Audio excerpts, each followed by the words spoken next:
Dr. King spoke eloquently about the path that our country should take and about the need to fight for justice and equality. While his words were usually spoken as prose, many consider his impactful words as poetic. Today, we have a real poet in the house. So I'm going to ask our poet laureate from Richmond. We're honored to have Stephen Sharp, the current poet laureate for the city of Richmond, to share some words with us. I'm going to ask you to come up while we introduce you. Come on up and give him a hand. Good to see you. Stephen started performing spoken word in 2008 and has been featured at venues across the United States, including at events organized by the Maya Angelou Library and Literacy Center and President Obama's My Brother's Keeper initiative. He is passionate about promoting literacy and the importance of sharing your story. He is an author and owner of Afterword Press, a Richmond-based publishing company, and has been committed to support and organize events, especially in Richmond. He's especially committed to supporting events that address community needs and concerns like literacy, gun violence, financial security, and equality. He's partnered with CoBiz to host open mic nights in Richmond. Please join me in welcoming Richmond Poet Laureate Stephen Sharp.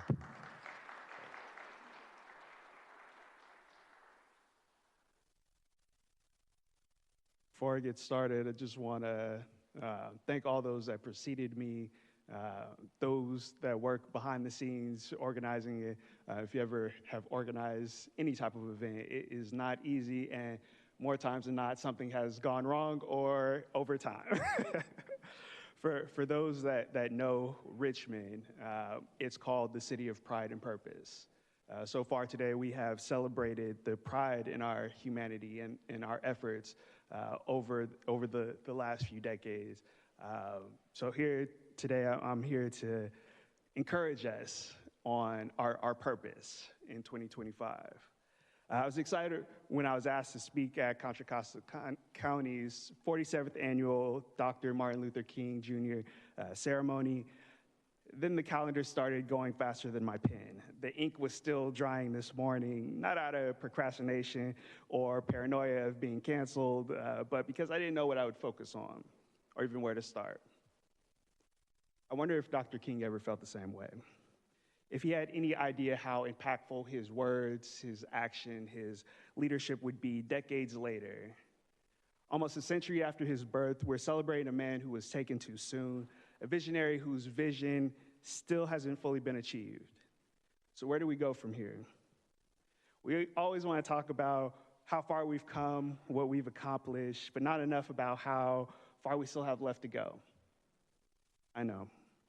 It's always challenging to start tough conversations, but you won't get anywhere unless you start somewhere.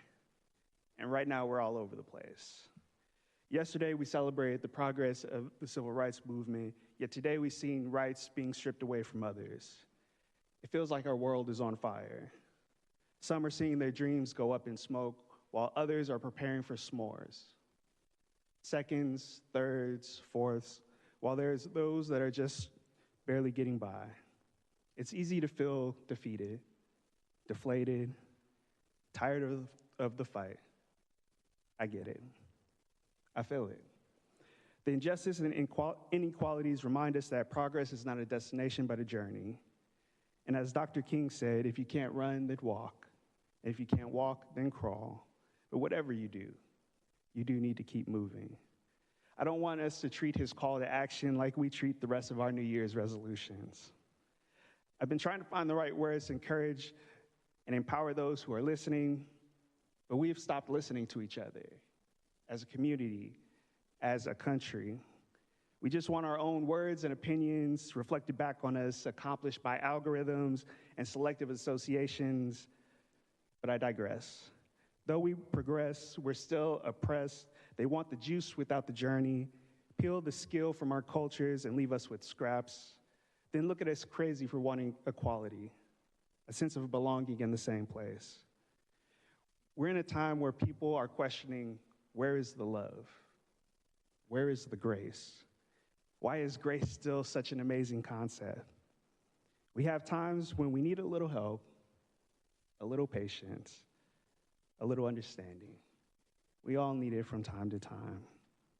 It reminds me of a time when 30 minutes that way, on the phone waiting for my friend outside of his home, a man came out to ask me to park somewhere else because his wife was nervous seeing a stranger in a car, because there had been break-ins in the neighborhood.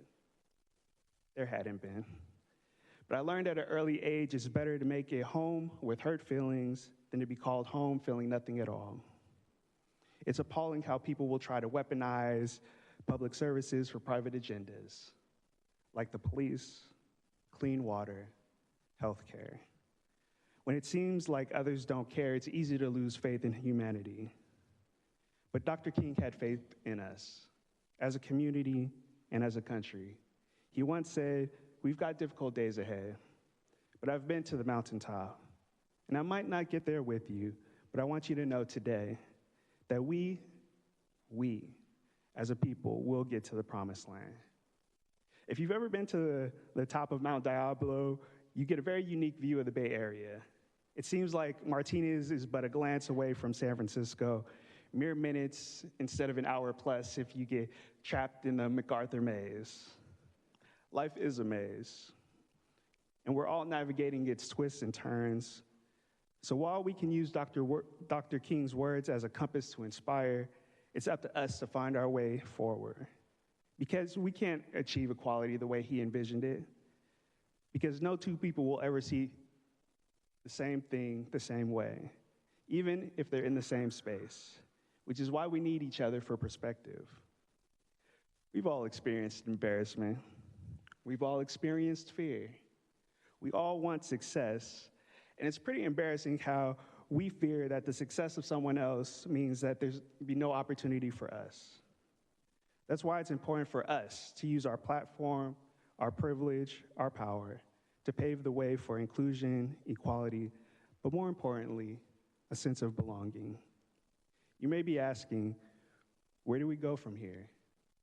What path do we choose? Community or chaos? Compassion or conflict? It's up to us to decide. Individually and communally, we have to question our culture, share our skills and experience, empathize with everyone, fight through the frustration, because like always, we work with what we got. Even when some might say, "No way, Jose," I know that God can make a way out of no way. But we do have to do our part. If not us, then who? If not now, when? Dr. King believed that one person could change the world. One person can change your world. You can change the world for one person, one community, one county, one country, for our world. Thank you.